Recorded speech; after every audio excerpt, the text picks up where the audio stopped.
Speaking of triumphant returns, Aaron Donald worked out with the Rams today. No, not Donald.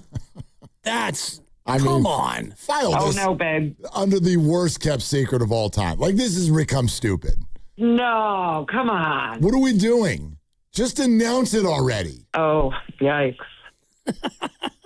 Oh, well, it's not like anybody's under a different impression. Hushmanzada came on with us last week, and he's like, yeah, Aaron Donald's playing for the Rams this year. Well, there's not...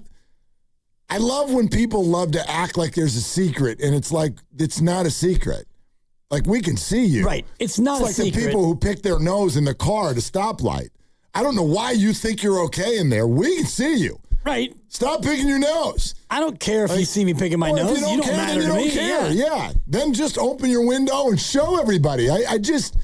Aaron Donald's playing for the Rams this year. This may be as simple as camp bodies, though. Like, you don't want to have Aaron Donald have to play every day in camp, so he's working out. He's not on the roster, and you've got some poor schlub who's going to be cut as soon as cuts can be made, and he'll be holding the spot. And once Aaron Donald really wants to get in there and start to ramp up, well, then they'll sign him then, and you'll go ahead and cut whoever you're going to cut. It's a roster thing right now. Yeah. You need bodies. You need available bodies in early August of guys who can run around there and go full bore, and that's not Aaron Donald. No, but the Rams have never made any.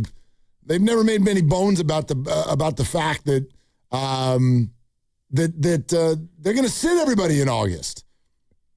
Is Myles Garrett practicing? I don't feel like he's practiced in a week. They don't. They rest their guys, which, by the way, theory, if you will.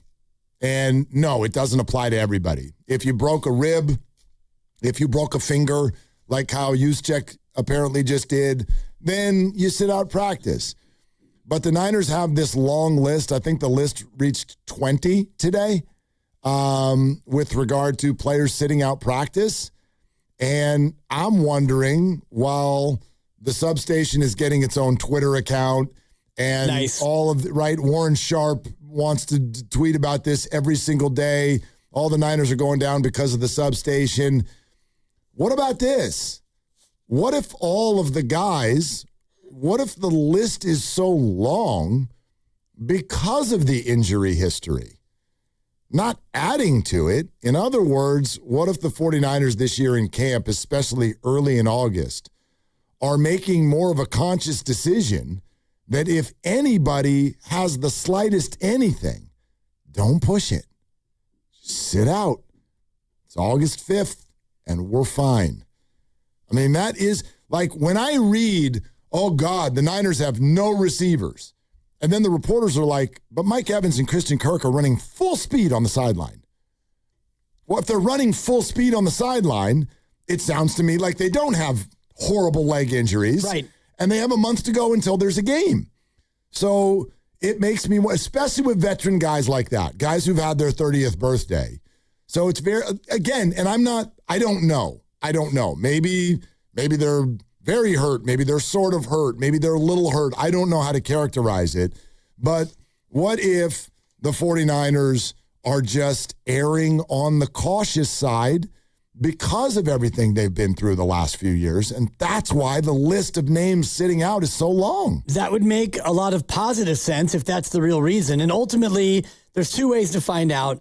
One is, are they making roster moves accordingly, such as Deebo Samuel gets brought in, and the next thing you know, a day or two later, Ricky Pearsall is going to have surgery. He's gone for the year. Okay, that was in my opinion, a direct connection between bad news A, good news B. So if you've got Stribling who's missing time, Evans and Kirk who are still running up and down, full speed, seemingly injury-free, that seems to me to be more precautionary. Mike Evans is an older player. Christian Kirk is no spring chicken. That's kind of the way you handle vets anyway.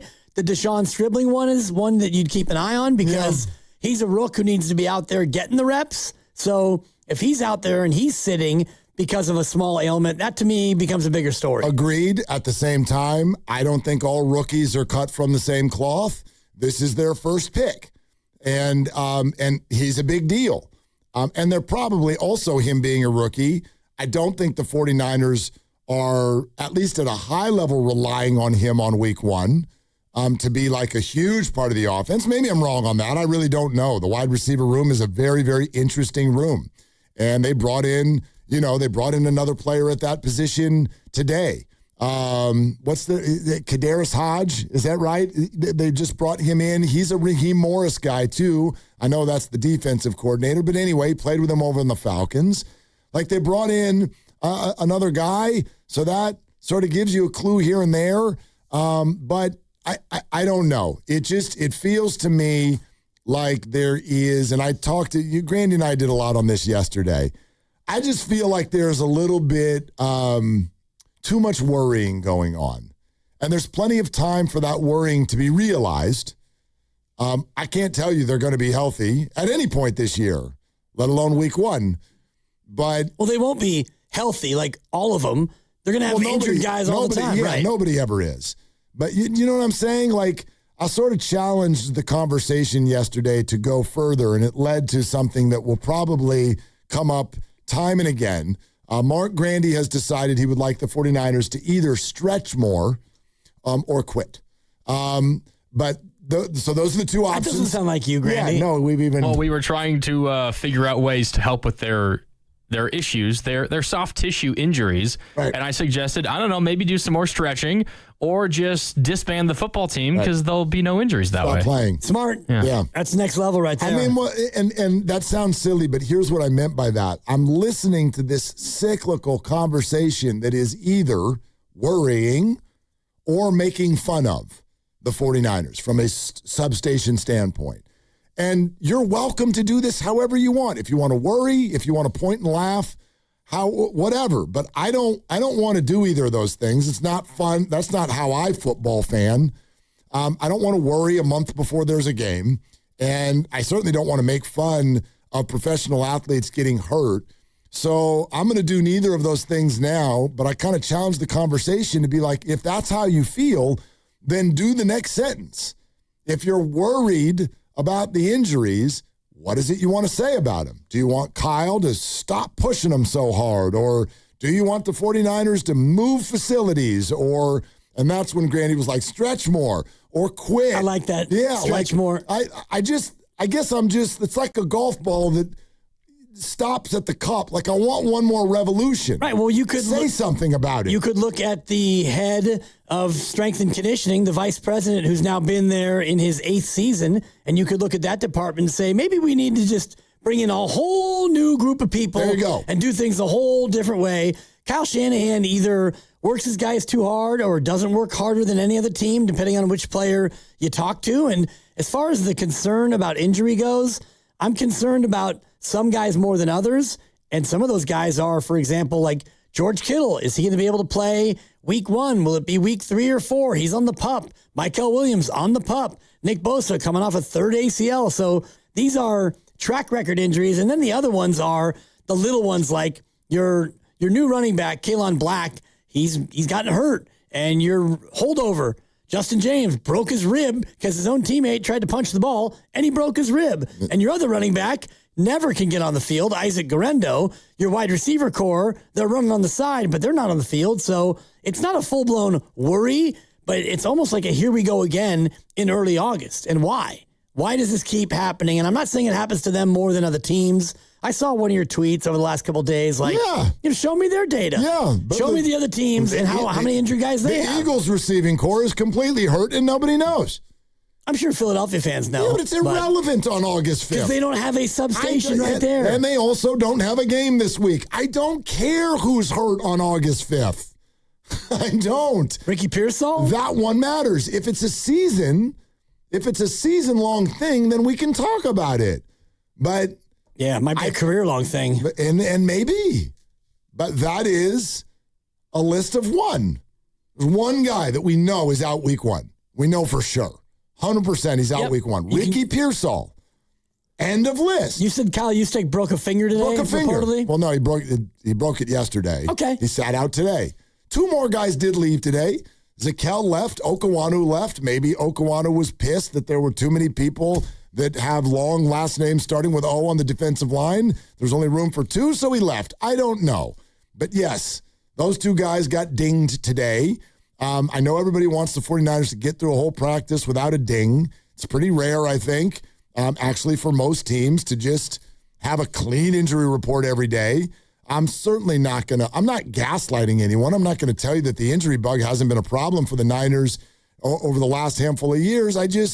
No different than the Seahawks, Rams, and Niners in the standings. I take each year by year. It's a complete reset. So I get that part of it, but there's been a through line of this being a consistent issue over the majority of the season since Kyle's been here. And then what's the next sentence? So you think what? I think a lot of things, and they could all be. I wonder what they are. Well, one of them would be looking at Dustin Perry as the vice president of your training and your training department and figure out if he's the GOAT. You look at the Warriors, and Rick Celebrini is widely regarded as one of the best in his field. And do the Warriors have injuries? Of course, everyone has them, but the people who go there rave about his ability to rehab them. I look at a through line through the Shanahan era, and Dustin Perry has ascended through those ranks, and he's somebody who's been there for a long time. So I would look at that department and look at other departments that maybe have fewer injuries and wonder what you're doing that other teams aren't doing or what you're not doing that other teams are doing. That would be somewhere that I would primarily look before this cockamamie substation. Yeah, I agree with you. You know, I would imagine, here's the other side to it. I have no idea if they've done it successfully or unsuccessfully, but it's always interesting to me when multi-billion-dollar organizations are experiencing a problem, and people go, you know what you should do? You should look at the training staff. I have to imagine that the San Francisco 49ers, like all football teams, look at every single possible analytic, performance-based, how can we be better in this, that? I would imagine they look at all of those things every year. It would be robbery for them to not do that, right? I mean, I'm sure they do that. And I know over the last few years, they've totally upgraded their facility in terms of the weight room and the training rooms and all the rest of it. And so they're clearly putting resources into it, and yet they have not gotten the results. The process is maybe a little bit different. The results are largely the same. So then you have to look at other things. Is it the Shanahan practice approach? And it's the hardest thing about this for me, Mark, is even if you've had more injuries than most, I think they have, even if the coach pushes them harder than most, I believe that maybe they do, it's led to winning. So you've won. That's another good point. At a rate that is almost second to none. You have a couple of teams who've outstripped you based on wins and Super Bowls, but like Buffalo, Baltimore, in the last 10 years, you're the three best teams without a Super Bowl. So it's led to winning. More injuries, probably. More wins, yeah. So how do you balance those two things? It's a very good point. How would this have gone without the injury, poor luck, or whatever you want to call it, the issue? I don't know. And you're right. We've had a line of players through the years. You know, it's not like 49ers, it's not like they've never played anywhere else. A lot of guys have played for other NFL teams. They've all played in college.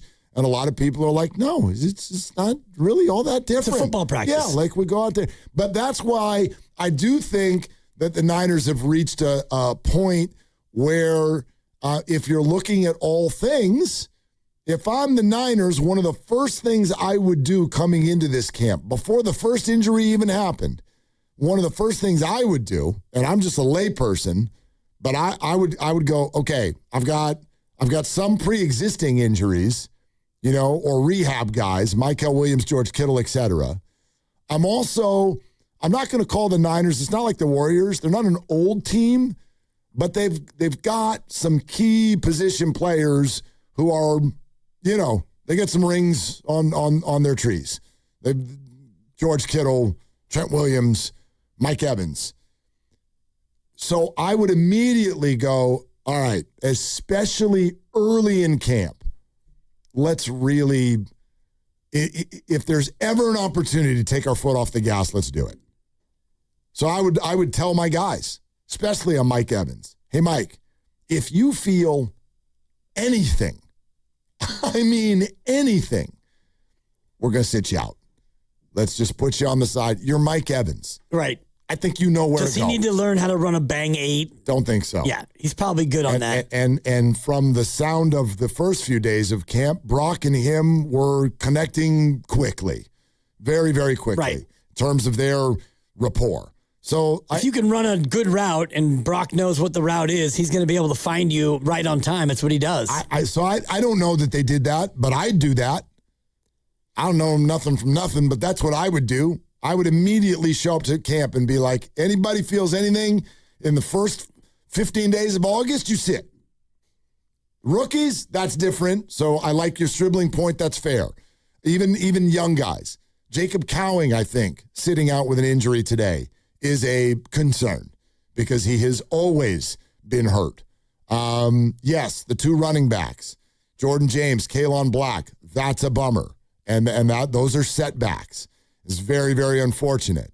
But when we're talking about dudes who are veteran players on August 5th, I would be so overly cautious, and I'm hopeful that that's part of what they're doing. I hope so, too, because we would all be overly critical if they pushed him and the injury got into a spot where now you're going to have to miss a couple of games in the regular season. The first preseason game is a week from tomorrow, and I think they've got a joint practice before that with the Titans, and so correct. You're going to get next week, things are going to start to ramp up even a little bit more, and right now it's a Wednesday here in week 2, and so you're still trying to ease your way through it, and really right now, you're analyzing players 70 through 90, and you may already know who those bottom 20 are, and they're going to be gone. So then you look at, all right, who's going to be players 53 through 70? That way we can really start to zero in as the month goes on who we're going to keep on this team. Who can we maybe get on our practice squad and they won't get plucked by somebody else? And so you're making those evaluations. You're not looking at Mike Evans and thinking, wide receiver 1, or does he come off the bench? I got to figure this out, Mike. Exactly. So anyway, the larger conversation, which is where we started, is kind of the overall expectations thing that comes from, as you pointed out, the quarterbacks they play, the overall strength of schedule, which is a lot of guesswork at this hour, but it's based on some Vegas data, overall win totals, and then the constant story about the injury bug. But I look at this season, and I share, I think, the same headlines that everybody else does. Yeah, they play in a really hard division.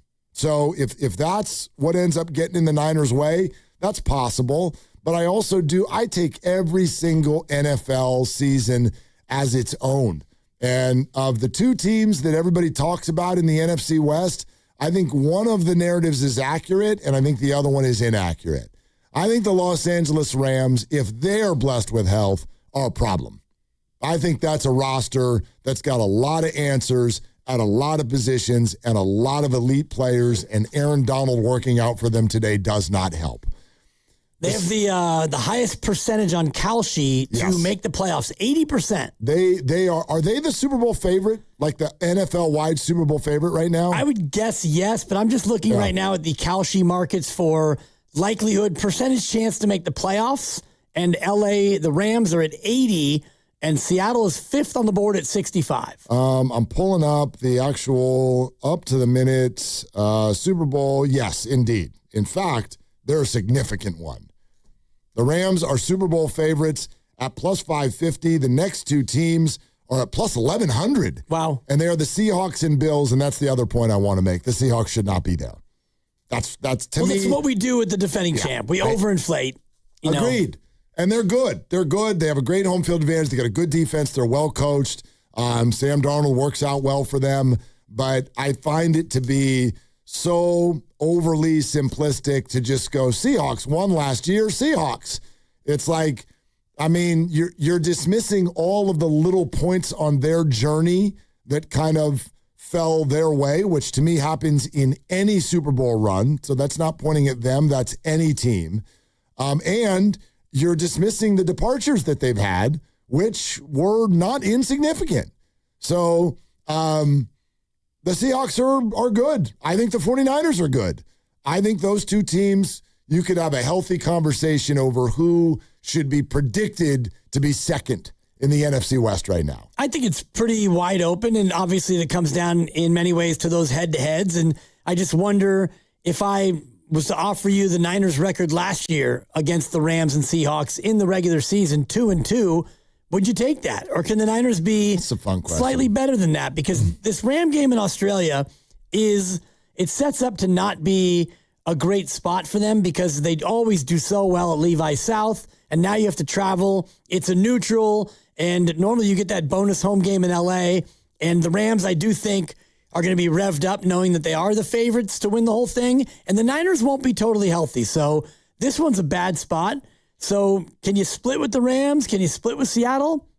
What do you think, Mark? Can they? Sure, Of course, they can. they're allowed to. And they're allowed to win all four. I checked. Okay. But I think what you're asking me is kind of like, would I take that? If you offered it to me right now, would I take that?